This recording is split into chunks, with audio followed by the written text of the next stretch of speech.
Become part of the change towards a regenerative future.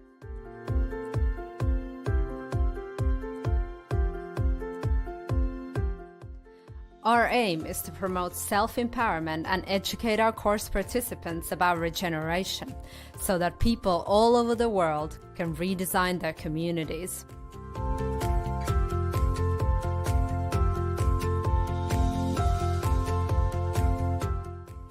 Look deeper inside our programs and courses to find your way within your community to transform the world.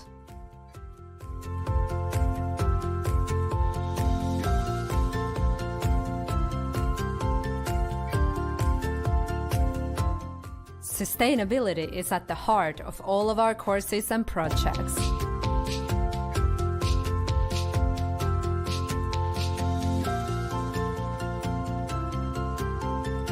Sustainability design education is our mission. Join our programs, support us, and let's fly together.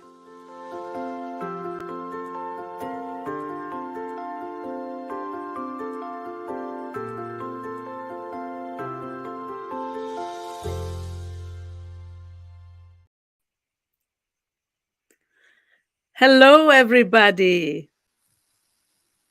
Hello. So here we are. My name is Macaco Tamerice, and next to me is my dear friend Ines Castagnet.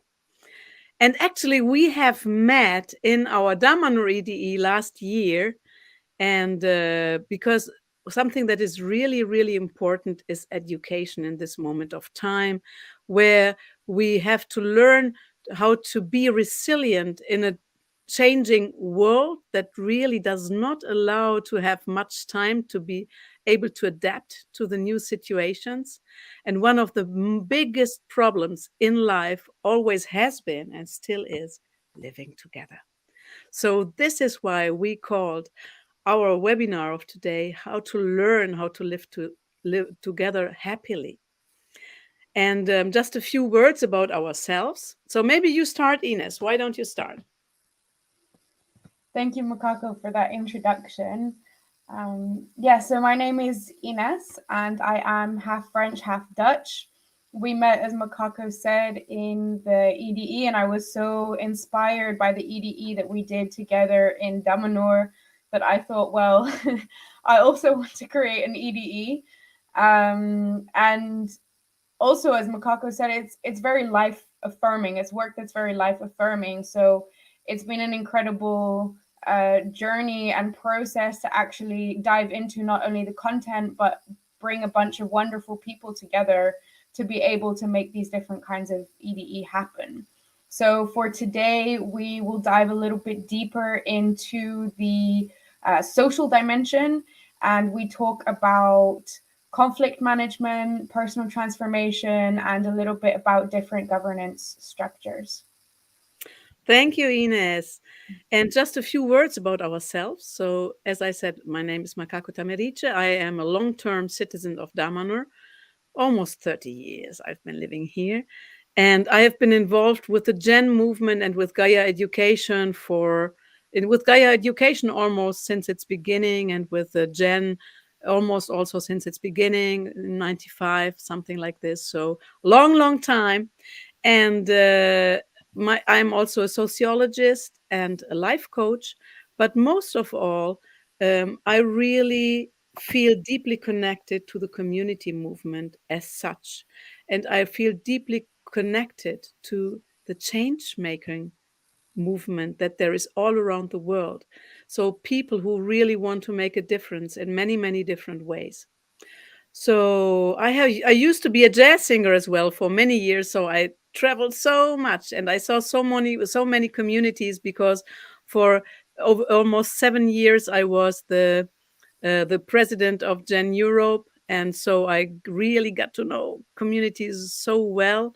And I learned also that there are a lot of recipes and a lot of structures that can be used everywhere, not just if you live in intentional community.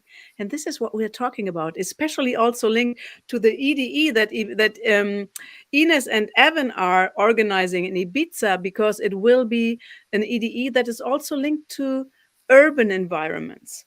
So as Ines already said, today we will just look at some of the themes that we will be touching about that are so important to understand how to live together happily. And we would really like to know, really like to know where you're coming from.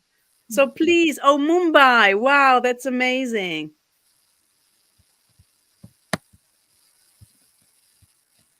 Wales, hi Keith, how lovely to see you.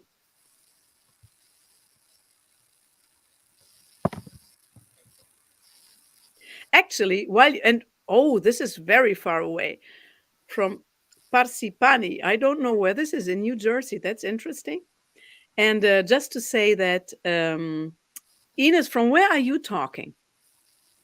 I am talking from France at the moment, in Bordeaux, very close to Bordeaux.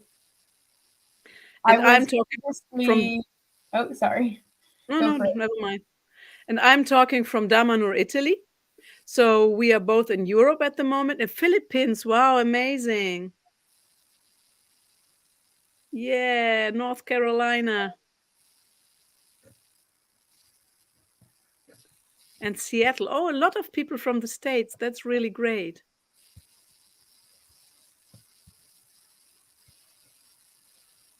Yeah. So maybe that's enough for now. So we also we have prepared quite a lot. So we have prepared a beautiful PowerPoint for you, which is actually a different kind of presentation, but it's like a PowerPoint. And we would like to use it just as a red thread to talk about many different things that you need to touch upon if you want to understand how communities are organized so that you can live in communities in a non-stressful, happy way where everybody has a voice and where people are participating and you're using participatory processes for decision making. But all this actually has some conditions that are in front and that you need to look at before. So let's do it. Anything else you want to say, Ines, before we go there? I think you just about covered everything. Good. So learning to live together. What does it take to live together happily? Next slide. So as Ines already said before, today we are looking at 3 of the main points. So the first one is really personal transformation process. And why is that so important? Why did we put that before everything else? Because I can tell you from 30 years of experience that if you are not willing to put yourself into question, and if you're not willing to really transform yourself, then living together with other people can be very difficult. So it is the most important thing of all, also for the community, because if you have to deal with people who believe that they are just right and that the others are just not right, then it's extremely difficult to come to a point where you can live together happily. And it's not about making compromises, but it's rather to understand how to integrate all the different parts so that everybody has their voice and are heard and everybody is included, and always to look for the third solution and not just for the 1 or 2, but for the third solution. So for the diagonal solution, for the one that where really everybody is being heard. And this is possible only if people are available to go into personal processes. And then the next point really is conflict resolution, because if you have more than two people, you can be sure that there will be conflicts. But conflicts, are they really, I mean, you can understand conflict as something totally separating, where you compromise your relationships, or you can look at conflict as an opportunity to get to know the other person deeper and to get to know yourself deeper. Because we will see that conflict really has to do a lot with self exploration, a lot. And so we will look at different models also for conflict resolution that all have a lot in common and are also quite different. We will look at nonviolent communication, at the dignity approach of Donna Hicks, and as process work. From Arnold Mindell. Nonviolent communication, I'm sure you all have heard about, is by Marshall Rosenberg, has been invented by Marshall Rosenberg, and actually is at the base of many, many approaches to conflict resolution in the world. And then last but not least, one of the really important things is when you want to create a community, any kind of community, is how you will take your decisions. So the leadership process. And we did not really make a whole section for the leadership because we thought that it was more important to talk about the decision making, but that also have to do a lot with leadership. So, and when we talk about decision making and social organizations, we have democracy, consensus.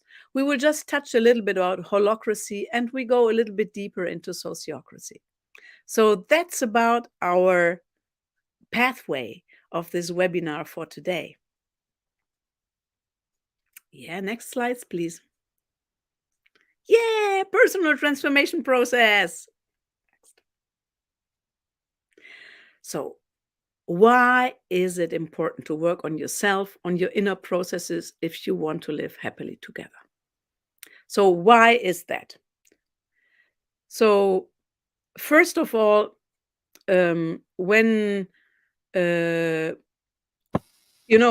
the others, when you are together with other people, the others are really like a mirror.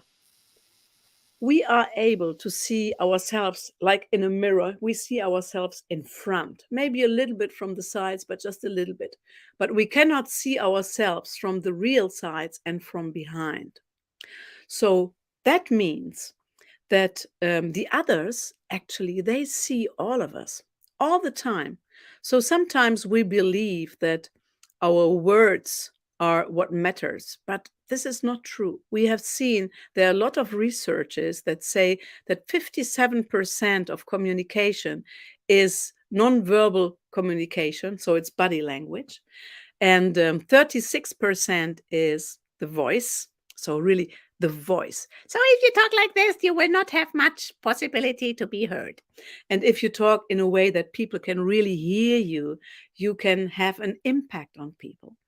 And only 7% is content. Yes, it sounds like crazy, but this is how it is. I mean, this is what the research shows. And lots of research, they differ slightly, but mostly they're all around these numbers. So you can understand how much the others see of us. We have antennas all over. And so the others really see much more of our whole self than we see of ourselves, and that we really want to look at. So if you're not able to look at the things that are brought to you by other people, you will suffer a great lot, because you will always be in conflict with the others. This is why it is so important. The first thing that is important is to be available to look at personal processes. And this does not mean that you have to put yourself on the fireball all the times. No, I'm not talking about this, but I'm talking about really being willing every now and then to look at what is happening inside of me, and to use actually the contact and the communication with the others and the feedbacks of the others as something that allows you to see these parts that you don't see by yourself, and to transform yourself and to become a more human being. And this really helps a lot yourself, and it helps a lot the group, because you can understand, and I'm sure all of you have the same experience, that if you have to deal with people who believe that they're only right, it's very difficult to have a communication. It's very difficult to reach to a situation where you feel heard and where you feel included. And when you have an open communication where you can really say, where everybody puts their needs, and then together you look for a solution that will include all of the different visions and point of views, then this will feel like life affirming. It will feel like, wow, I'm heard. It feels like including and all this. So, yeah, Ines, would you like to add something to all this? Yeah, so I would say that the personal transformation process is really about self-awareness and really asking yourself, okay, well, why am I reacting this way? Or what is going on here? And taking a little bit that observer standpoint from that process that we're in. And we're going to talk about this a little bit more later, where Donna Hicks, she actually calls it the me and the I. So when you're in that space where you notice yourself reflecting someone, or you notice your own internal state, maybe not being in the place where you would necessarily like to be, to actually, through self-awareness, be able to look at the bigger picture and beyond that, and then look at your whole context, which is incredibly important when we are living together in community, because we are also interconnected. And even if people are not actually saying and speaking things out loud, as Macaco was saying, you're going to be picking up on different kinds of elements and themes and thought patterns and behaviors that are circulating inside of the community in which you're living. So actually, by focusing on your own transformational process, there is also a ripple effect to the people that are around you during that process. Thank you. That's so true. And this is why we want to ask you a question. Do you work on your inner processes? And how is it difficult for you to work on your inner processes? If you want to share on the chat again, just share a few words. You can think about it for a moment while we are still talking and start to write, because it's very important that all that we are doing really also is linked to your personal lives. So please. Or maybe you guys can share if you have any tools that you use to help you work on your inner processes. We would love to see those. Exactly.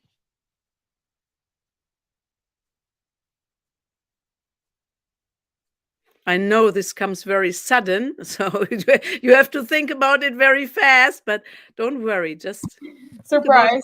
And take your time while we continue to talk. So, oh yeah, I focused a lot on working on my, yeah, Jessica. How do you do that, Jessica?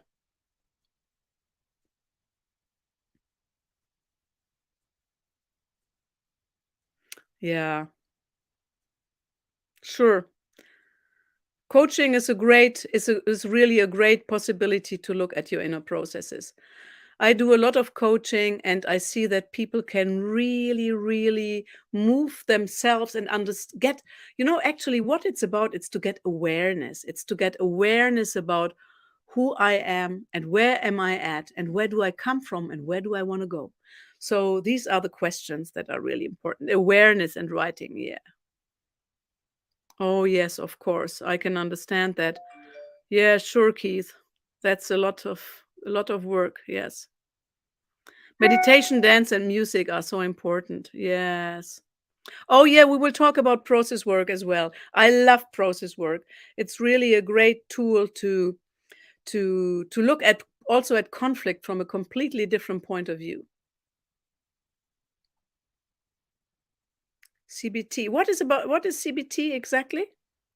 Cognitive behavioral therapy. Okay. So it's a technique used within psychotherapy, I believe.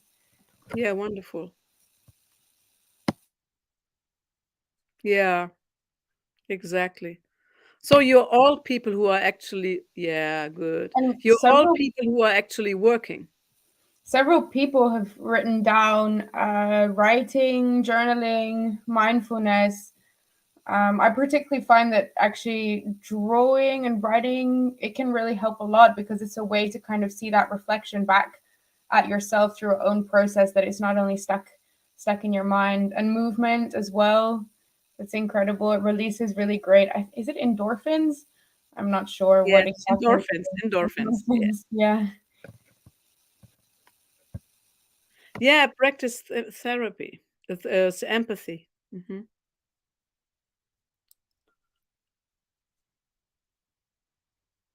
Wonderful, Stacy. Yeah. And you see, all of you are already people, I mean, who are inside the change-making movement, because you're all starting already to work on yourself, and you have maybe done a lot of work in that regard. And so you all know how important this is, whether you live together with your partner, with your family, with your working group, or with a larger community. So we all agree on that, and I'm really happy about that. So let's go to the next slide. Yeah, conflict resolution. And next slide again. So, nonviolent communication, Marshall Rosenberg. He started actually in the 60s and 70s to work with people in prisons, and to try, where he saw that the people who were in the prison were using, first of all, a certain language linked to themselves and to the others. And from there he started his whole research about how to transform our language, and how we can, by transforming our language, we can become to a more peaceful way of connecting to ourselves and to others. So conflicts may be about our unconscious parts, the shadows projected on others. So here we already see that very often we go into conflict. So conflict can arise out of many different reasons. It can arise also of personal trauma, but and usually at the base of a lot of conflicts there is personal trauma, which he says. Oh, maybe one back, thank you. One slide back. Yeah. So the shadows that we project on others. So the shadows that we project on others really come from all this trauma that we have to look at in ourselves. We have to live in a trauma-informed society to understand what that really means. But it can also be a struggle for intimacy. Sometimes there was somebody in an EDE that we had here at Damanhur said something very interesting. She was a German, and she was living in Switzerland. And she said, I mean, this is just what she said. I don't say that this is true. So she said, oh, we Germans, we fight because we want to get closer to the other person and understand that person better. But in Switzerland, when you do that, people feel very ashamed, and it's like an offense. So she really needed to learn how to deal with this. So you can also see that also culturally, we live in different societies. So also dealing with conflict is a very different way. And sometimes the struggle for intimacy can be very important. Of course, it can be a mirror for our inner struggle.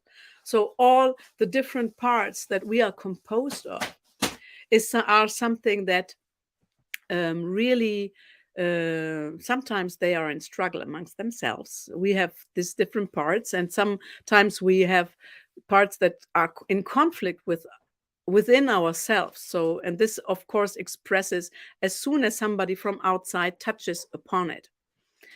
It can be about old abuse and disavowed trauma, as I said already. A natural part of growth and evolution, because it is also a natural part of growth and evolution, because through the confrontation, through going through a process, we learn more about ourselves, about the others, and about life. We learn more about life processes. And it can be, as this is something that comes very much also from Arnold Mindell, it can be connected to rank differences. Do you want to add something, Ines? Or you want to do the next slide? Yeah, let's go into the next slide.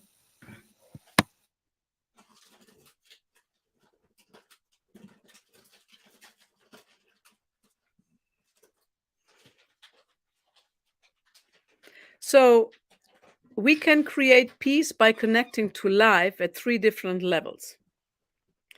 the life within ourselves, empathy, learning from limitations without blame and punishment. We have been living in a society where for thousands of years we have been using as an educational model to blame the others for things. So we have this blaming ourselves inside of ourselves, really. And this is something, and so we learn through award and punishment. So give the carrot and give the, I don't know what it's called, the whip. So these are, we have learned a lot to, at least still in my education. I mean, Ines is much younger than me. So in my education, there was still a lot of that. And it was still something that was very, very active, actually. So we have to learn to become more empathetic with ourselves and to go beyond blame. Because how can we go beyond blame with the others if we don't go beyond blame inside of ourselves? And to create life, enriching connections through compassion. And we can go through the transformation of structures, because all the personal work, so we work at different levels. We work on ourselves, we work on our direct environment, so our groups, and we also have to work on structures, because the structures very often mirror a lot of this blaming and punishment system. So we have to look at the structures at many different levels: corporate, judicial, governmental, and others that don't support peaceful life enriching connections. Next.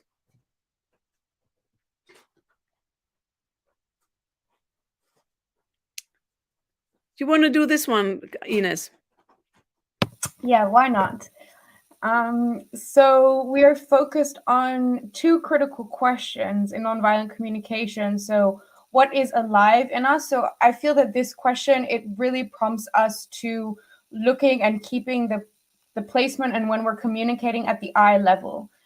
So that's developing an observation and a feeling literacy of like, okay, I observe this and I feel this. So by keeping that towards yourself, you're really speaking from a place of vulnerability and in a way of expressing yourself for what lies true to you and true to your heart.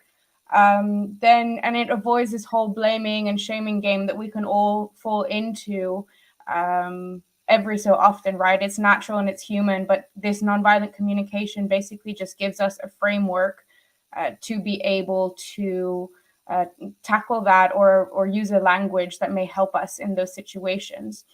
And the other question is, what can we do to make life more wonderful? So how can we make life more wonderful for ourselves and the people around us? And it really and it really involves us looking at educating ourselves, basically. So this is one of the models that we can use to educate ourselves. Do you have anything to add to that, Macaco? Yeah, I think just that it's very important to understand how can we recognize that we are educating ourselves in a violent way. And we can do that by three feelings mainly, which is depression, guilt, and shame. And who is free of them? I mean, I really hope that some of you are, but I'm definitely not yet.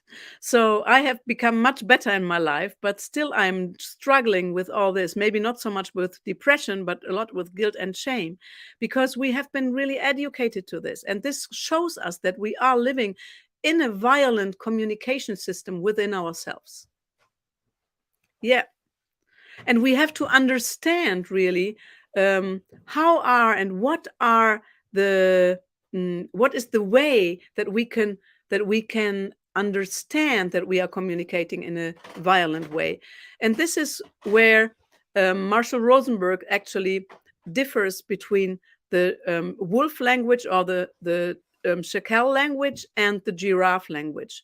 So the first one is really the violent language, where you say, you do this, you are always like this. And the giraffe language is saying, oh, I feel like this and this and this. I would really need this and this and that. So a completely different way of approaching the conflict and so on. So let's go to the next one, because we still have some slides there. So, first question to you again. Are you able to express your feelings and your needs clearly and without blaming? And what is your biggest obstacle in doing that? Please, again, write it in the chat. And maybe while we are waiting for you to think a little bit about it, Ines, if you want to add anything. I don't have anything to add, but I could give an example to this question. So I notice what I do often is that I really tend to play the role of the victim, which means thinking like, oh, why did this person do this to me? Their reaction is why I am reacting this way, when even though there's an external stimulus which may make me feel uncomfortable in some way, it's really shifting back that responsibility onto myself and saying, okay, well, actually, I'm responsible for how I am responding to this stimulus and then what I can do about it afterwards. And a big part of that journey has been acceptance and accepting things and people as they are. And then from that point, creating an action. So I definitely do play that blaming game sometimes, and I'm working on not to. Yeah. So, and what are your biggest obstacles in all this?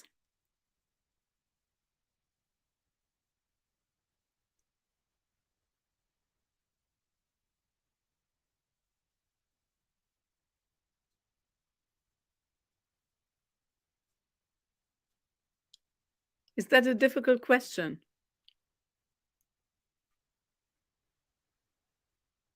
Or you have to think about it?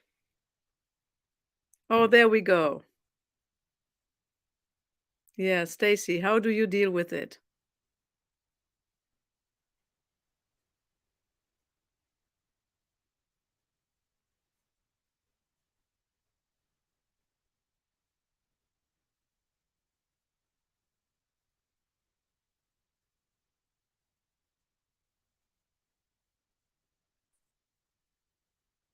Yeah. Of course, impatience is also, I get blamed more than me blaming. Okay. Yeah, exactly. This is really what happens, the emotions become very strong. And your bit is understanding what exactly the emotion is that is fueling the situation. That's a very good question. And we really need a lot of education and of self observation in order to get that.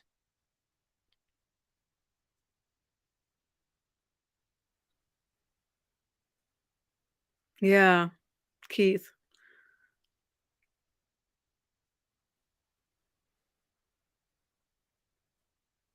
Reaction. Yeah.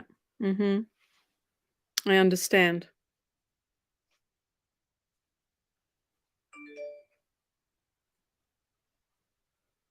Oh, Hillary, that's so deep what you are saying. Exactly. So we really need to learn um, how to become more aware of what is really happening. And as I said that before, I have been looking a lot into trauma also in these last couple of years, especially. And what is really important is to live in a trauma-informed society, which means that we are all traumatized. We are traumatized because we were brought up in societies that are traumatized. So we all have our ways of reacting to that, and we find our systems to survive best. And for somebody it's aggressive, to be aggressive and to get onto somebody, and for others it's really about becoming a victim. So why does something do this to me? I'm such a good person, so why do they do that to me? And all this. So it's really not easy, and it's a whole process that we have to look at. It's really important to understand the feelings. And here we have a whole literacy that is offered by Marshall Rosenberg that allows us to understand the feelings that lead to our reactions. So we can really go by reading the feelings, we can understand what are the needs that lie behind our feelings that are not met. So Yeah. Okay. So that's also very difficult, because then things sometimes they, if you hold back, then sometimes things become very big, big, big, big, big. And then you create all this, you have all this emotion that is there, and this just needs a little trigger to come out. And it makes you feel very bad. Yeah. Yeah, thank you all for being so vulnerable and to sharing, because this is really what it is. This is the way of healing, to be vulnerable, to become aware, and not to be ashamed, because you know what? Everybody has the same difficulties. In one way, oh, impulsiveness, yeah. In one way or another. Somebody goes back, somebody goes in front, but we all have, it's just ways how to react on something that we cannot really deal with, and we all have that. So no way to feel ashamed about it. Yeah, that's very important. Okay, I think we can go to the next slide. Exactly. Ines, do you want to do this one? Yeah, I will. So one of the ways, this is a tool that one of the main tools that they use within nonviolent communication, that's actually a practical exercise that you can do. And it's about starting a dialogue with the other person and telling them what's alive in you and what we would like to request of them to do in order to make life together more wonderful. So it's really a tool that keeps the flow and the communication going. So the first one, for example, would be, okay, I observe that when you speak to me in this tone of voice, it makes me feel scared, and I feel that I need a more calm environment. That's the third one, needs to be able to have a conversation. And then you end with a request. Do you think that you could speak to me in a calmer tone of voice? Something like that. So it's really a way to make it state yourself, and you're observing, you're expressing, but you're also stating what your needs are. And this is a really wonderful way also to start to create some boundaries, because I know that many of us have difficulty with creating boundaries, especially if we are empathetic towards the needs of others, or that we have been raised in such a way where we have adopted certain set of behaviors in order to accommodate to the environment around us. So this is another really beautiful tool in these kinds of scenarios. Yeah, and one thing that is extremely important is that sometimes when we say our feelings, we go into the blaming mood. We have to we have to really learn how to distinguish when we are blaming and when we are talking really about our feelings. Because you can say, you make me feel like this, and this is already a blaming. It's not that somebody makes you feel like this, it's that I feel scared, not you make me feel scared. I hope this is clear, because this is very, very important, especially to learn in nonviolent communication, because we all come from a society where we are used to do something in a different way. So again, it's not about blaming people. And sometimes this blaming can be very subtle, also if you make the request, because people always feel exactly if you're trying to manipulate them. We all have antennas that are incredible for that. So as soon as we feel that there is a manipulation in place and not a really clear and only, I feel like this is how I am, and this is what I would need, and this is why I ask you if you could do this and this and this. So that's very transparent without blaming. You can do that only if you're not really angry at that moment, because when you're really angry at that moment, it's very difficult to go away from the blaming mode and to go against somebody. So just to learn how to distinguish, so never say always and never say never. And when you express your feelings, it's so important to say, I feel like this, not you make me feel like this. Yeah. And the next slide. If we are, yeah, I you can go. a little bit more to this. I suggest we go a little bit quickly because we're about a third of the way and we still have some quite some slides for you guys. We won't rush you, but we'll just speed it up just a little. So we really like this quote. So it's basically, it comes down to that as human beings, we share the same needs, right? And there's always a win-win solution that we can find, and we have to let go of strategies that we have developed to fulfill our needs, and co-create, or unhealthy strategies and co-create new ones. So empathizing with ourselves is basically the first step to make that happen, and it increases our capacity to be able to empathize with other people as well. Wonderful. Next slide. Yes, some choices in conversations with difficult messages. You can take things personally. You can do that and make yourself difficult. You can try to avoid moralistic judgments such as blame, insults, puts down labels, criticism, comparison, and diagnosis. They're all forms of judgment. And we can have an empathetic connection, an understanding of the heart in which we see the beauty in the other person, the divine energy, and the life that is alive in them. So it is really life affirming. And if we look at people in that way, we can see that everybody, really everybody, when we share honestly about ourselves, it's always, you can always see the beautiful person that is behind. It's always like this. And every person is an extremely beautiful person. We are all like diamonds, something very, very good. Okay. So let's go to the next slide. Yeah, we can go to the next one. Okay. So the conflicts will not solve unless I'm able to see the other side. Of course. I care about the other person. Of course. Have you noticed that? That if you care about the other person, you will find a solution. Otherwise, conflict might lead to separation. And whether I'm willing to lose my attachment to be right. And there is this beautiful sentence that I really love about nonviolent communication that says, would I rather be right or happy? So that's a big one. Let's move on. Yeah, Ines, you go.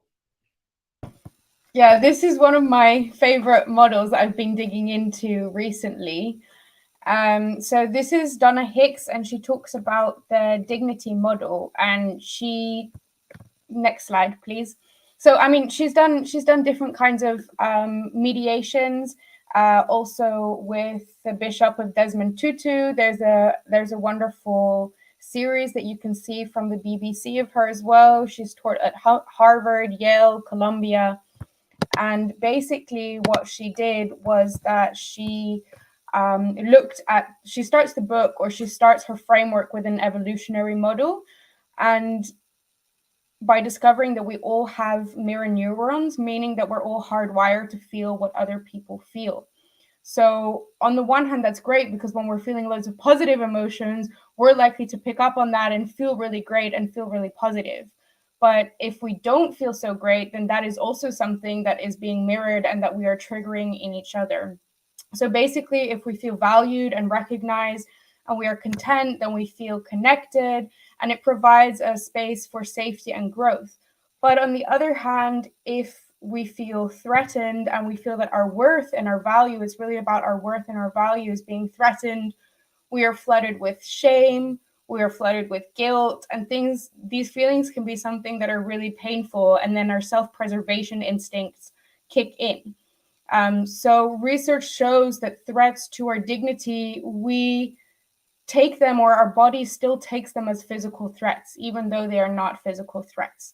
And by, let's say, getting back at people and harming their dignity, but also harming our own, it has actually allowed us to survive.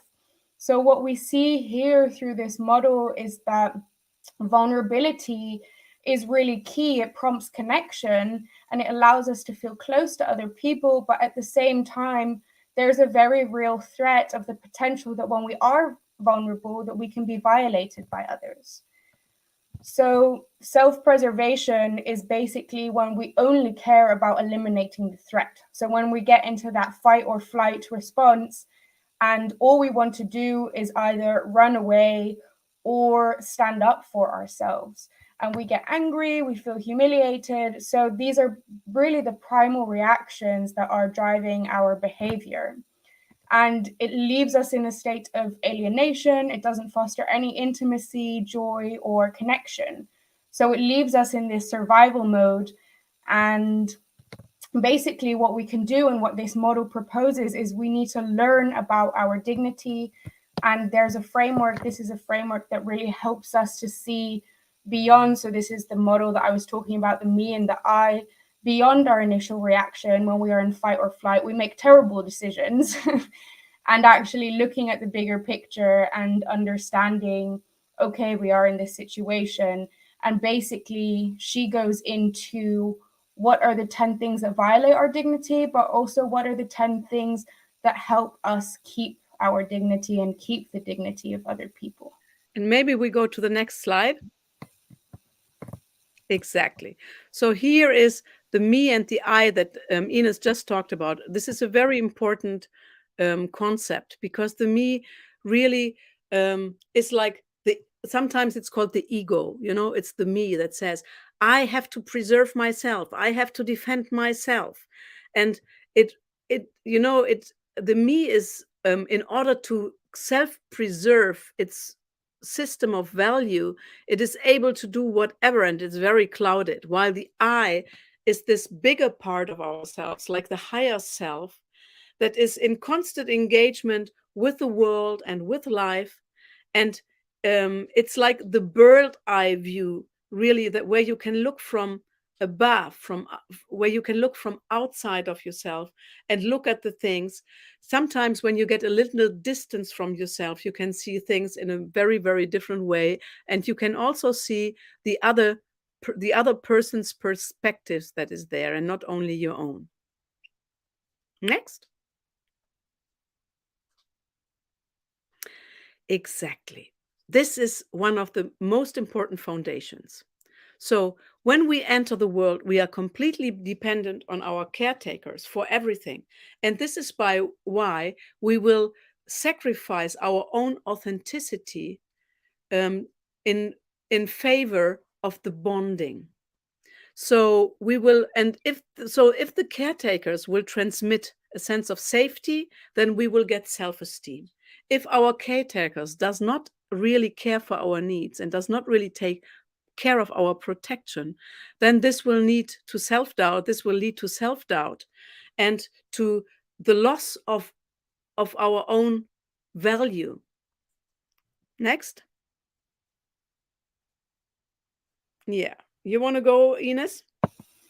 Yeah, so often when we speak about dignity, there could be confusion between what dignity and respect is. So I would love to hear from you guys what you feel the difference, and if there is a difference between dignity and respect, and how they would differ.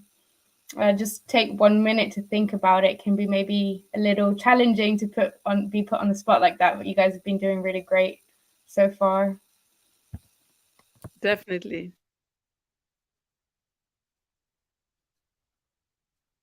So one thing that we can say while you are thinking is that dignity is a birthright. It's a birthright of every person in this world.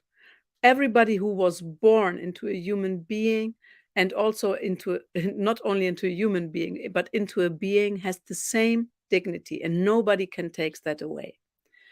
If you think of Nelson Mandela or of Gandhi, they have gone through terrible things, but nobody was able to take their dignity away because they had it so strongly in themselves. And respect is a result of a belief in inherent dignity. Okay, that's an explanation. Yes, respect is something extended to others. Thank you, Keith.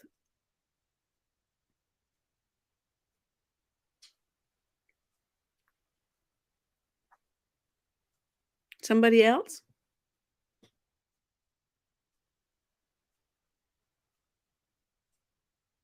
I see Michelle seconding what Keith said. Yeah. Yeah, and we can move on. I think what Keith is saying is definitely hitting the nail on the head, because dignity is something inherent and respect is something that can be earned or lost depending on our behavior. So indeed, we can extend respect or we can lose our respect for someone, but dignity is fundamentally always there. Just by being alive, just by being human, we all deserve to be treated with dignity. And I think this is a very important statement. When I read this first, I was really touched by it, I must say. I saw a really great in the Gen Summit. I saw a really great session with Donna Hicks, and I was so deeply touched, because if we think of it as a birthright, it really is something that nobody can take away from us. So it means we all have the same, and whatever we do, if we do something wrong, if we have been doing really harm also to others, and so on and so on, this does not take away our dignity. Where dignity really means to being recognized as an authentic, worthy, and valued being. And this is something that I felt very, very strong. Let's move on. Yeah, here we have the dignity model. So it's a long model, you see. So maybe we just read through the titles and you can look at it. You can read through it while we are going to it, because to read through everything, it really takes a little bit, because there's also the temptations that even make it more clear what the dignity model is about. But say acceptance of identity. Approach people as being neither inferior nor superior to you. And give others the freedom to express their authentic selves. Or inclusion, so that to make others feel that they belong.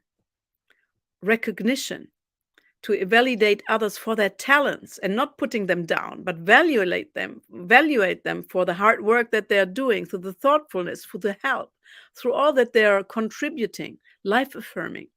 Fairness, so to treat people with justice and with equality in an even-handed way. And acknowledgement, to give people your full attention by listening, hearing, validating, and responding to their concerns or to their needs. Accountability is to take responsibility for your actions. If you have done something to somebody, apologize, because that's the way to look at it.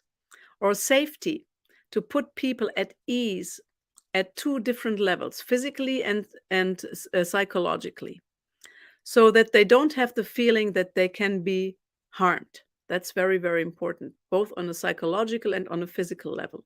Independence means to empower people to act on their own behalf, so that they feel that they are in control of their lives. And understanding, believe that what others think matters. Sometimes we feel that only what other people say matters, and sometimes we feel that what other people say doesn't matter, or we feel that to a certain kind of people, we feel that that does not really matter because they have a completely different opinion than ourselves. So educate ourselves to understand that what people say really matters is so important. And let's move on. Yeah, you want to do the temptations. I love them. My microphone. Yeah, I can do the temptations. So gossiping and promoting false intimacy. So it can feel really good when we are bonding and we are sharing, let's say, a secret or an insight about someone else to, let's say, you're speaking to someone and then you're sharing something about a third party. But this is actually really harmful and to the third party and undignified. And it's not really sharing about what's happening within your inner world. You're actually using that other person to create a sense of intimacy rather than speaking about yourself. And let me just say in the meantime, so the temptations, what is it actually? It is when we violate the dignity of others. And when do we violate the dignity of others? it's every time when we judge them without really knowing what's behind. It's every time when we're putting them into a guilty, into a blaming, into a situation where we are, like in this case, talking about their bags, in their bags, instead of talking in front of them and with them. So in that moment, we are violating their dignity. Thank you. Thank you for that clarification. So the next one is blaming and shaming others. We talked about this a little bit in the previous slide. So defending yourself by trying to make others look bad, shirking responsibility. So admit that you have made a mistake when you're wrong if you're not admitting that you've made a mistake, or apologizing when you've hurt someone. That can really affect your dignity and the dignity of another. Resisting feedback. So this talks about that we all have different blind spots, right? There's elements that we can't see of ourselves. So being open to what someone has to say about us. We can choose to take it or leave it. That's something different. But being open to that is also an opportunity to create intimacy and a growth opportunity. And then you have taking the bait. So that's really when you feel hurt and then you want to hurt someone back, right? You're like, how dare they? That usually comes up with that kind of response.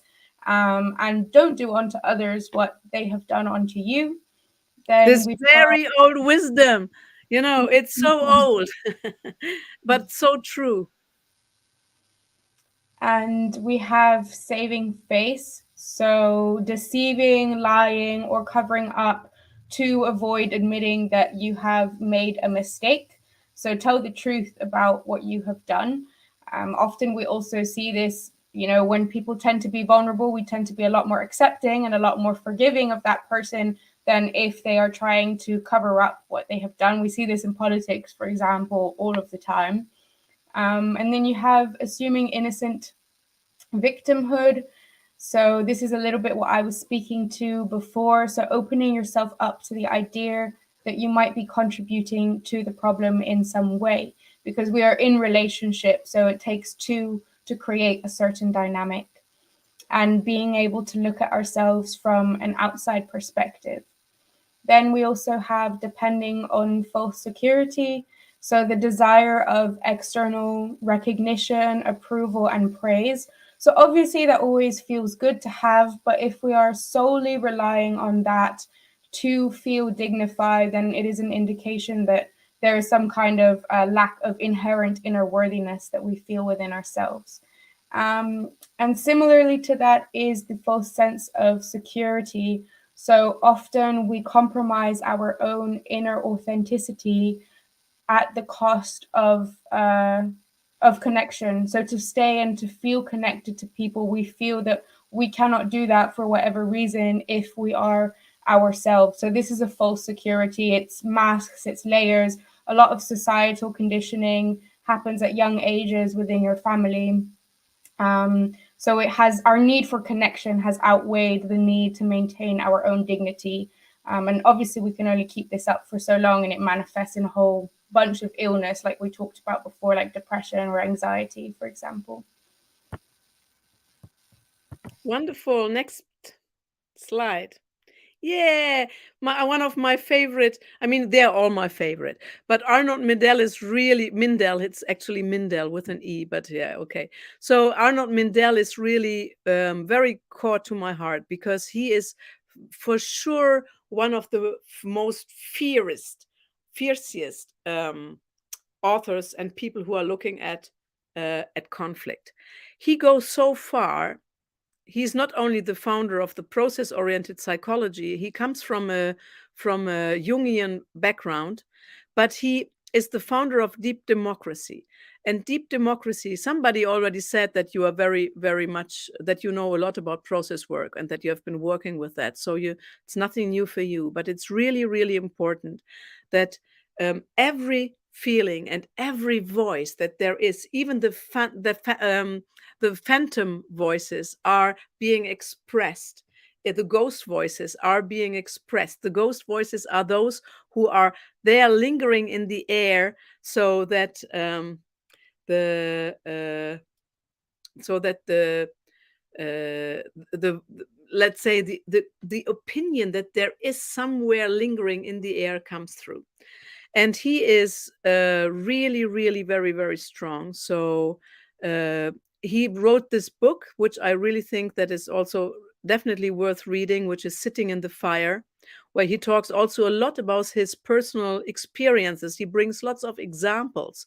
So it's very, very practical and very good, as well as the book before that about the dignity model. It's also, there's another book that is called Leading with Dignity, which is the follow-up, and they're all really so worth to read. So let's go to the next slide. So the process work is about, he says that if you don't give the right praise to expression like frustration, anger, for any kind of reasons, it means that you're putting oil on the fire instead of taking it away and looking for a solution. So in process work, without understanding the other side, no conflict will be solved. Next.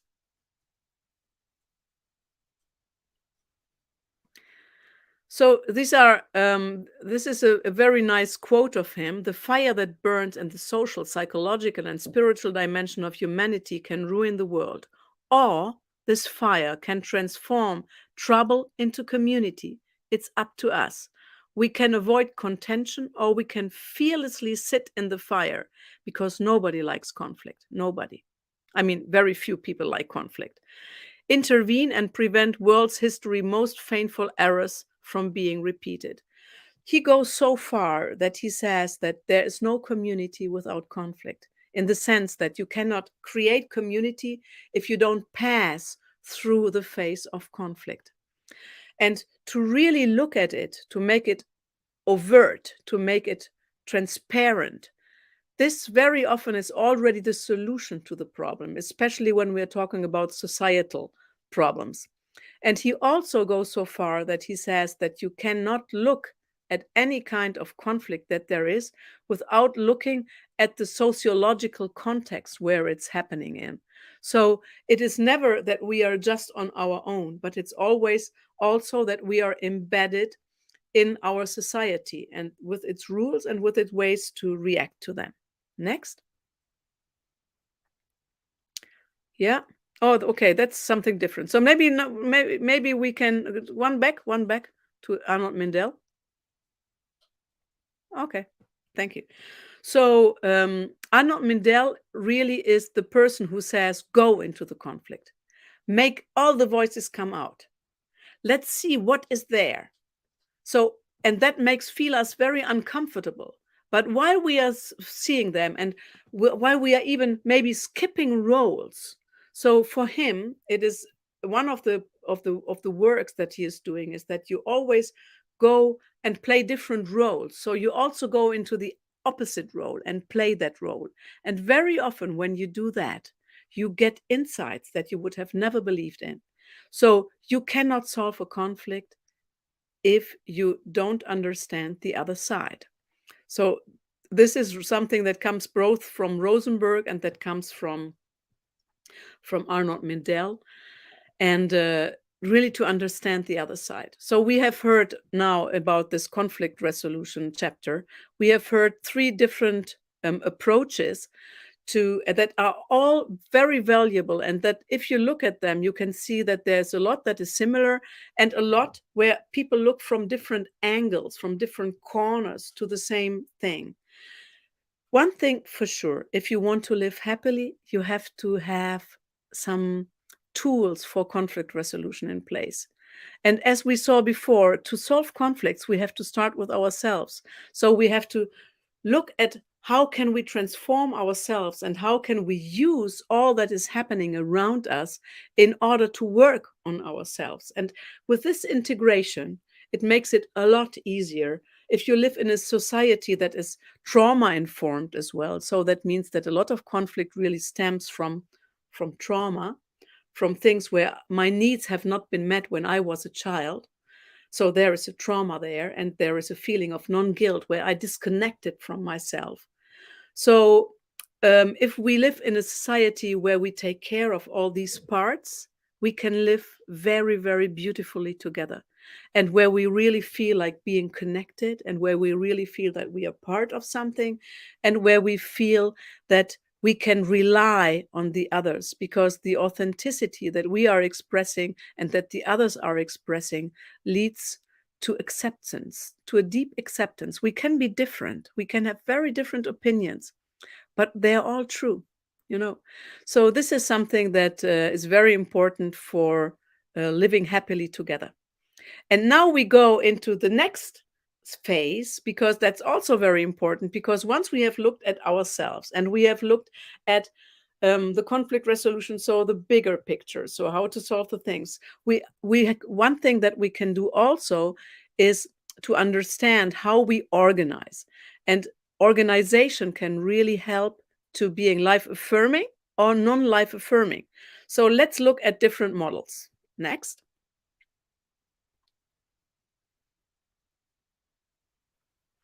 So we want you to ask the question now: why is it important, according to you, to decide how to take decisions and how to organize? Again, you can think about it for a moment. Maybe Ines wants to say something in the meantime. I can talk a little bit about governance and how we bring together the social aspects and looking at ourselves. And it involves how we organize ourselves, because if you're essentially looking at these different kinds of models, it is a way to, even that is governance of the way that we structure some of our interactions. And how does this look like at a larger scale? And this is particularly important in this time and space that we are living in society. Perhaps it actually has always been important, but as we are going through these bigger transitions, there's also been recently the COP, where it's like, okay, we're transitioning towards a more sustainable society. Well, actually, we need to look very systemically, and looking systemically and going up at the next phase and process is really looking at how we organize our organizational processes, because systems, they always start to get more complex. They start off really simple and then they get more and more complex. So actually accounting for consciously and with intention in the way that we want processes to evolve can really help us understand that complexity, but also live within that complexity and continue to make decisions that we feel can be impactful for the long term, not only for the short term, because it's been proven time and time again, also by researchers, that we have a really bad capacity at thinking long term. We're really only able to see right in front of us. We're thinking exponentially. So having these kinds of things in place is actually really beneficial, because the social processes allow for economic and environmental ones to be able to flourish as well. So please answer. Yeah, there we are. Groups have to decide how to operate and that when conflict arises, they have a framework to depend on to work through the conflict, right? And a lot of organization can help in that. Yeah. Exactly.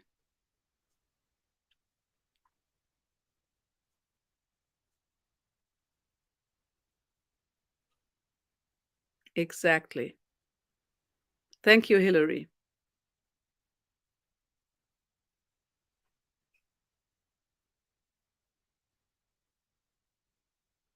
Somebody else wants to add something.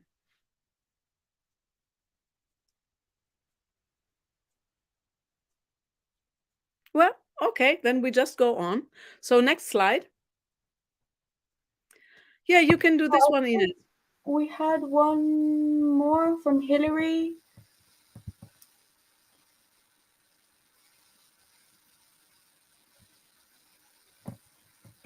So helpful in working to find solutions for complex issues where multiple factors are involved. Yes, definitely.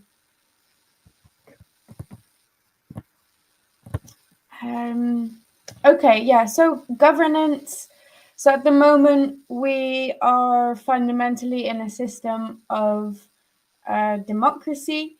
And here we've given a bit of a definition of what are the different kinds of governance that we have seen in the past. And Macaco, maybe you can talk a little bit more about the last two and how these have worked in communities and how it's helped us in living together. For sure. Next slide. So let's start actually from, oh, this is already the basic of sociocracy, don't we? Oh, there are some slides were missing. The one about consensus. I think that might be afterwards. Yeah, we changed that. Okay. So let's know the next one. The next. Yes. So for a long time, let's say democracy is a way of taking decision where the majority, sometimes it's 51%, so representing only half of the group, is in favor of one thing rather than another. So it's actually a place where you're always excluding somebody or a part of the people that are actually involved in the thing. And where does this lead? This leads to passive or active resistance. This leads to trying to change the opinion, to create opposition, and all this. So democracy is for sure already a very evolved system compared to the other ones that were written there, from tyranny to whatever what. But still, it is a very basic and still a little basic system. So in communities, since the 90s, since the 80s, actually, there was a system that tried to include the others rather than exclude them, that was called consensus. And consensus brings a group of people together so that everybody can contribute to a discussion that ultimately leads to a collective decision. And it requires the individual participation of everybody, and an open communication. And it is designed to not ignore any ideas or opinions. So consensus means really that you take a decision only if everybody agrees. So this is a very, very, very, let's say, including system, a very participatory system.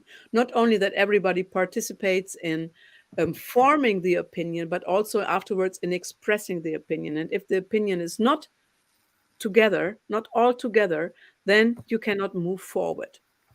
There, even if one person is putting a veto, because this is one of the things how you can block a decision, if one person puts a veto, though the veto should never be put for personal reasons, but only for reasons that might put into danger the project or the group or whatever.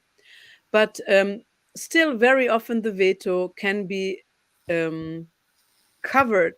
I mean, where personal interests can be covered by reasons, you know. So consensus has been used by communities for many, many, many years as the main method of decision making, because it is so inclusive, but it also is very slow. It's very slow. And it has, so maybe the next slide talks about what it is. Can you say? Can you go? Yes, exactly. So the advantages are that everybody is heard and included, but the disadvantages is that it's very slow and difficult, and one person can block the whole process. So this has led to a big frustration. Very often, especially also in some communities where there were some people who were always blocking the decisions, and even some people moved out of the community because they felt that they could not move forward. So what was put in place was another system that is called consensus minus one, or consensus minus a tolerant minority, which kind of includes the possibility that one person or a small group of people can be against it, and still you can go forward with the decision. And this is something that is, let's say, the evolution of consensus, and it has been very much used. But lately, consensus is being exchanged or displaced in a lot of communities, in a lot of organizations, by something called sociocracy. And maybe we can go back one slide. Yes. So the basics of sociocracy. Sociocracy is a system that has been developed in the Netherlands in the 70s because there was a company that was really not working anymore. And taking some systems from the Quakers, they were creating this new decision making and organizational system, which is very much very much in favor. A lot of people are very much in favor of using that at the moment. And there are 7 parts to work together synergistically, each mutually benefiting the others. One is the double linked circles. The other ones is to clear the aims for each circle and the objectives, to build in feedback loops in every proposal and in the meeting processes, to make consent decision making. Consent decision making, we will see how that works in some of the next slides. And we will have proposal forming and this selection of people for roles and role improvement feedback. So these are the big parts, according to Diana Leaf Christian, who has done a huge research both on consensus and on sociocracy. Next to the next 2 slides, I think. So when we go to sociocracy, not the next. Yes, this one. No, one further. Yeah, this one. So as you can see here, this is an image that expresses very well how sociocracy works. So you have many different circles. You can also have like a council, like a kind of council, like the central circle, and then you have many circles that are all semi-autonomous or even autonomous. And they will decide, each of these circles will decide on a lot of things by themselves. And if they have to decide on subjects and on topics where also the other higher circles or other circles are involved, or bigger circles, then you always have this double link, as you can see by the green and violet people. So you have one person from the central circle being in every one of the different circles. And you always have one from the circles being also in the central circle.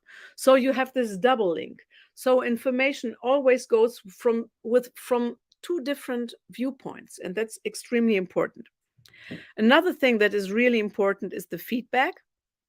So that there are feedback circles that are working all the time. So all the time things can be tweaked. And one of the big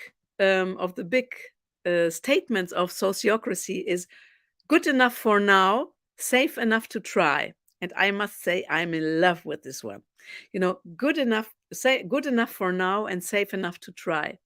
That gives you a lot of possibility to move forward with something, to try out, and then maybe change if it's not working anymore. So through the feedback circles, you can always change something afterwards. So it does not take really centuries to make decisions very often. And the decision making process is called consent. And that means that a proposal is made. The proposal has questions. Then you ask questions. Then afterwards, people can express concerns or something like this. Then you see whether the people are agreeing on it, and you see whether people are consenting. And this is not like a veto, because you can put an objection. And if you put an objection, then that means that is welcome, because it will help to refine better the project. So objections are not seen as something that is blocking, or concerns are not seen as something that is making it difficult, but they are looked upon as something that really helps to look deeper into the project and improve it. And then the facilitator will form the proposal. And you can only put an objection if it's really endangering the project or the values of the group that you are in. So that means you can really not just say, because I don't like it, or something like this. So this makes it very, very fast to take decisions, and it allows still to have every opinion heard and every concern heard and looked upon. Okay. So the three values of sociocracy are that everybody has an equivalent voice in decisions in their circles. There is transparency. So policy decisions are known to everyone through the double links. That's also very, very important. You have effectiveness. So it takes less time to help people accomplish their goals and more easily than with other methods. So these are the advantages of sociocracy. And this is why sociocracy has been adopted really in these last 10 years by many, many different communities and by many different organizations as well. Like Jen is using sociocracy. All the national networks of the global ecovillage network, most of them are using sociocracy. So it really has become a very important decision-making system. And it is also very, very horizontal. It's very horizontal because... Yeah, I was just going to ask, how do you see that in terms of like horizontal and vertical structure? Because there is a central circle, but it seems like each has their own autonomy. Exactly.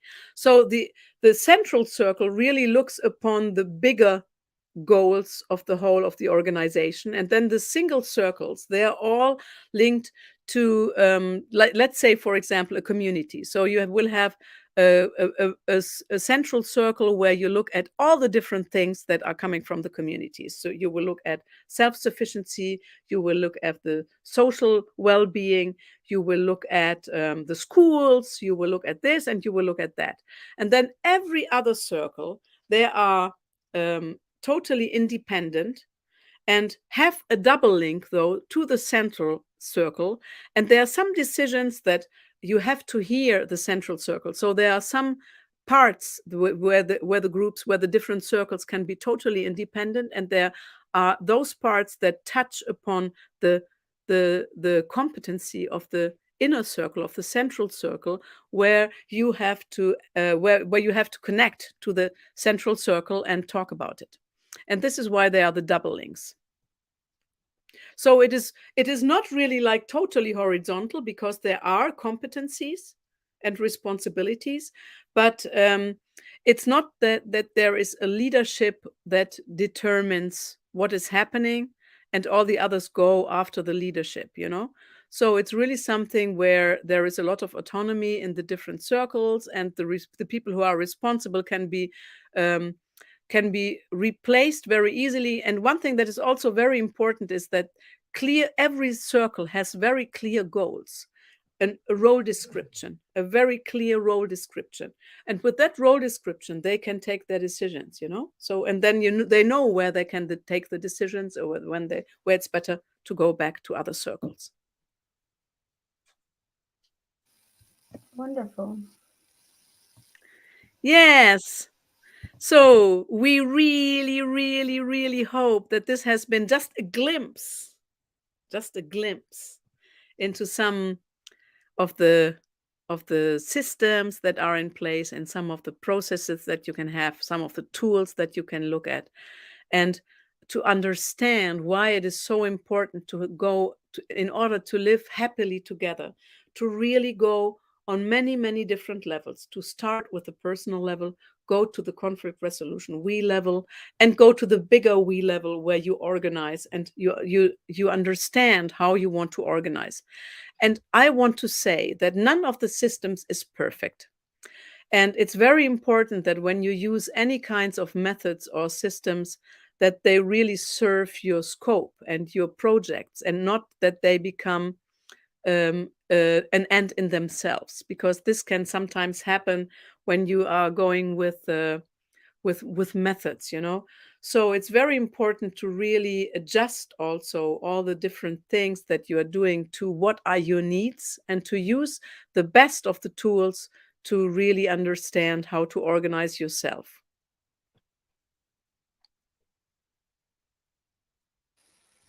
We just have one more slide where I have provided some of the resources that we talked about for you.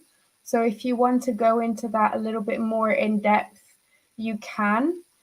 And we will also go more in depth into these topics within the social dimension that takes place within this eco-village design education, which Macaco will also be facilitating. So we're going to send out an email to you guys afterwards, and we really hope that you have enjoyed learning with us, and then have taken something useful from this webinar to carry into your own lives, whether that be personal or in any communities or organizations that you are a part of. Thank you so much for being here with us today. Thank you, Keith. Please go to your mom's supper, and thank you for being there. And it was such a pleasure meeting you again, also if only through the chat, but so lovely to see you.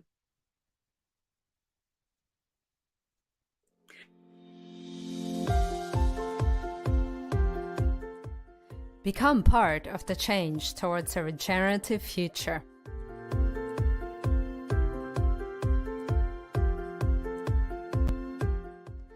Our aim is to promote self-empowerment and educate our course participants about regeneration, so that people all over the world can redesign their communities.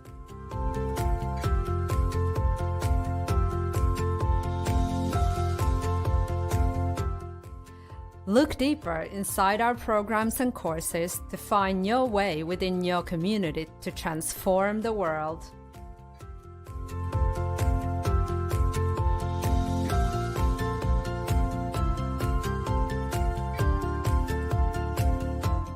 Sustainability is at the heart of all of our courses and projects.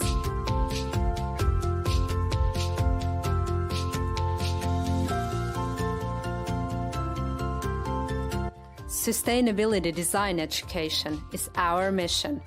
Join our programs, support us, and let's fly together.